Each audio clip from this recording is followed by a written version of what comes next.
तो आपने सुना ये 4 बातें कितनी इंपॉर्टेंट। अब देखिए आगे दूसरा सत्संग। ये छोटी छोटी जो क्लिप हैं, दास ने 20-25 क्लिपें परमात्मा के सत्संगों को सुन के परमेश्वर ने सद्बुद्धि दी, दास ने उनकी कटिंग की कि ये कितनी इंपॉर्टेंट हैं, सीधी माइंड पे अटैक करती हैं, परमात्मा क्या समझाना चाहते हैं। अगला सत्संग आप सुनिए जिसमें परमात्मा जिक्र कर रहे हैं कि जब वो परमात्मा यहां आएगा, हमें अपना ज्ञान समझाएगा, हमें उस परमात्मा के विषय में जानकारी होगी, अपने लोक के विषय में जानकारी होगी, इस गंदे लोक के विषय में हमारे को अच्छे से जानकारी होगी। क्योंकि अब आज से पहले तो हम यहीं पे सारे सुख ढूंढ रहे थे, फिर परमात्मा ने आके बताया कि इससे असंख्य गुणा सुख तो सतलोक में है। उसके बाद भक्ति के प्रभाव से, उन मंत्रों की शक्ति से हमारे अंदर सतलोक जाने की तड़प बनेगी। फिर परमात्मा कहते हैं कि एक समय ऐसा आएगा तुम उस परमात्मा के प्रेम में तुम्हारे आंसू बहेंगे, उस परमात्मा के प्रेम में तुम्हारे आंसू बहेंगे। पुण्यात्मा एक बार सुन लीजिए, उसके बाद दास इस पे थोड़ा सा विश्लेषण करेगा। अब क्या बताते हैं, आवे ब्रहा कबीर लेन ने खुश होकर चालिए, और प्रेम की बारिश होने लागे फिर मलमल ना लिए। उस परमात्मा के प्रेम में आपकी रह रहकर आंसू बहेंगे। तो यह परमात्मा कह रहे हैं, परम पूज्य सतगुरु रामपाल जी महाराज जी कह रहे हैं कि आवे बेरा कबीर लेवण ने खुश होकर चालिए। और फिर कहते हैं परमात्मा कि उस परमात्मा की विरह में तुम्हारे आंसू गिरेंगे, उस परमात्मा को प्राप्त करने के लिए तुम्हारी आंखों से आंसू गिरेंगे। तो पुण्यात्माओं, अगर परमात्मा के प्रेम में हमारे आंसू गिरेंगे तो ये कोई छोटी सी बात नहीं कही परमेश्वर ने। अब जब हम इस पे विचार करेंगे तो मालूम पड़ेगा कि परमात्मा कौन है। यहां पे परमेश्वर कहते हैं कि आपके जब जानकारी आपको हो जाएगी, उसके बाद उस परमात्मा के प्रेम में आपके आंसू गिरेंगे आंखों से। तो पुण्यात्माओं, कौन से परमात्मा के प्रेम में हमारे आंसू गिरेंगे? और आज से पहले जिन कुछ अच्छी आत्माओं के आंसू गिरते हैं तो किसको याद करके गिरते हैं? अगर आपके मन में, आपकी आत्मा में कभी अगर वो प्यार जागृत होता है परमात्मा के प्रति, आंसू यदि कभी आपके आए होंगे आरती करते समय, मंत्र करते समय, परमात्मा का कोई शब्द सुनते समय, या उस परमात्मा को याद करके, तो अब आप स्वयं विचार करो कि अगर आपकी आंखों में कभी आंसू आए हैं, आपको कभी रोना आया है, आपकी आत्मा कभी अगर गीली हुई है, तो कौन से परमात्मा को देख के, कौन से परमात्मा के प्रेम में, गुरुजी के प्रेम में, या जिनको हम कबीर परमात्मा मानते हैं जो 650 साल पहले आए थे, दाढ़ी मूंछ वाली जो फोटो है, जो तस्वीर है, आप खुद विचार करो। आप अपने जीवन में सबसे ज्यादा चिंतन किसका करते हो? आपकी आंखों में अगर कभी आंसू आए हैं तो किसको सोच के आए हैं, किसको याद करके आए हैं? मैं 99% आपको कह सकता हूं जो मेरी स्थिति है, कबीर परमात्मा के विषय में सोच के, जिनको हम अपनी मनमुखी धारणा से यह मान चुके हैं कि 650 साल पहले वाला जो स्वरूप है परमात्मा का, जिसमें दाढ़ी मूंछ है, वही कबीर जी हैं।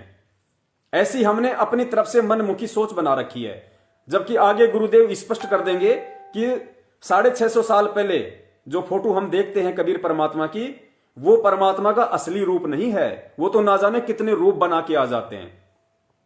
तो अब विचार आपको करना है कि आपकी आंखों में आंसू अगर कभी आए हैं नाम लेने के बाद, तो किसको याद करके आए हैं? किसके विरह में आंसू आए? किसके प्रेम में आंसू आए?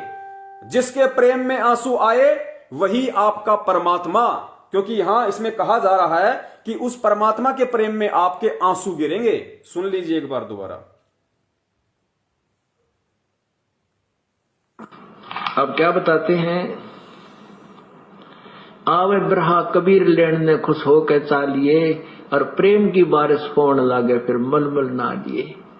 उस परमात्मा के प्रेम में आपकी रह रहकर आंसू बहेंगे।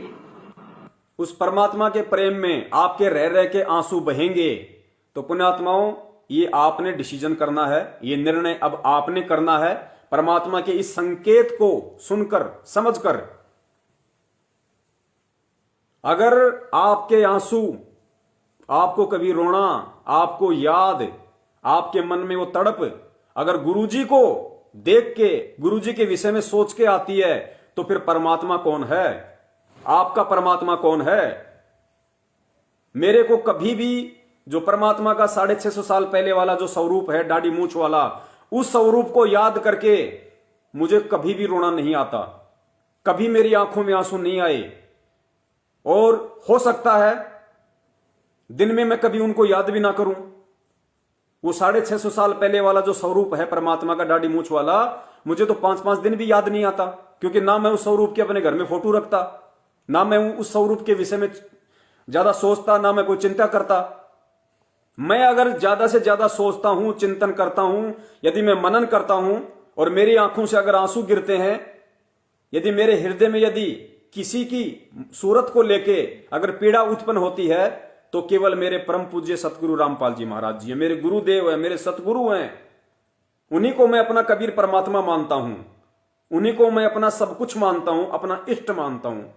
तो मेरे साथ जो भी घटनाएं भक्ति मार्ग की घटती हैं, अपने गुरुदेव को याद करके घटती हैं।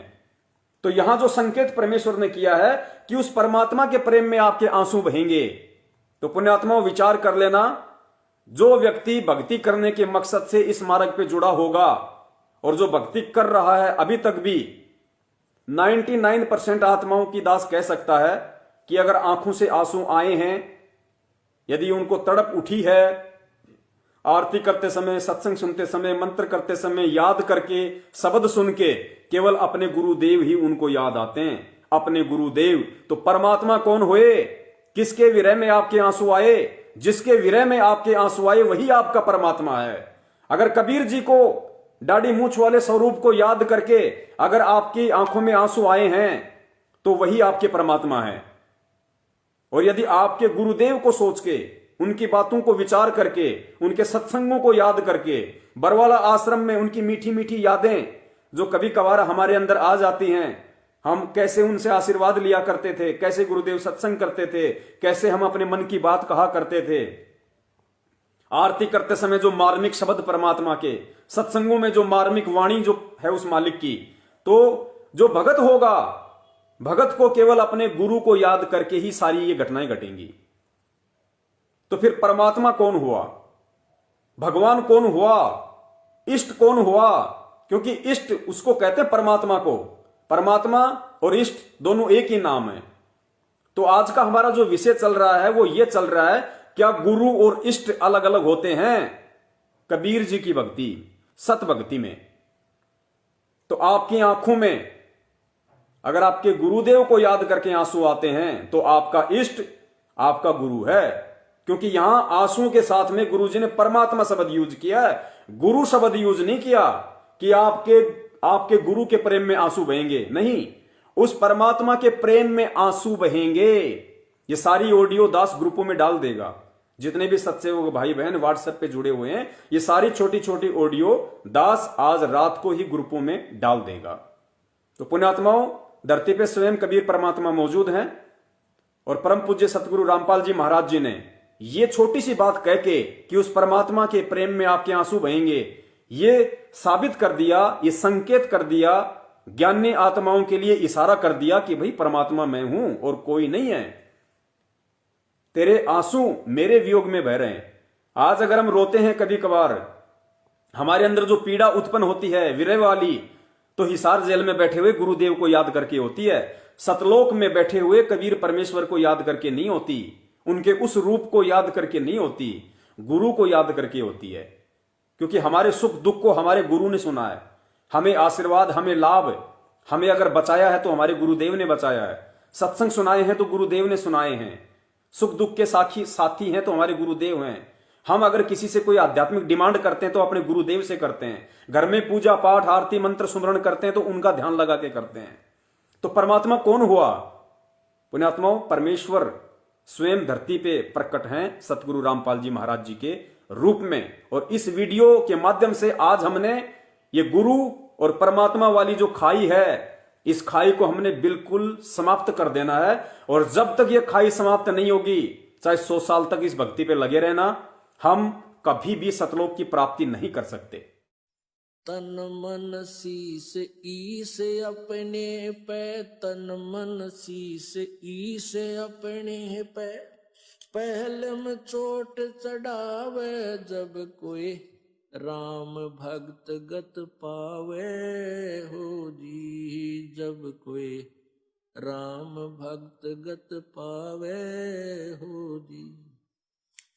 तन मन शीस ईस अपने पे, तन मन शीस ईस अपने पे, पहले में चोट चढ़ावे जब कोई राम भक्त गत पावे हो जी, जब कोई राम भक्त गत पावे हो जी।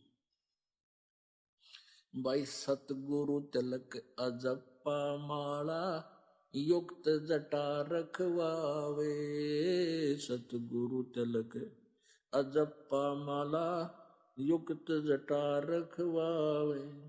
जत को पीन सत का चोला, भीतर बेख बनावे जब कोई राम भगत गत पावे हो जी, जब कोई राम भगत गत पावे हो जी।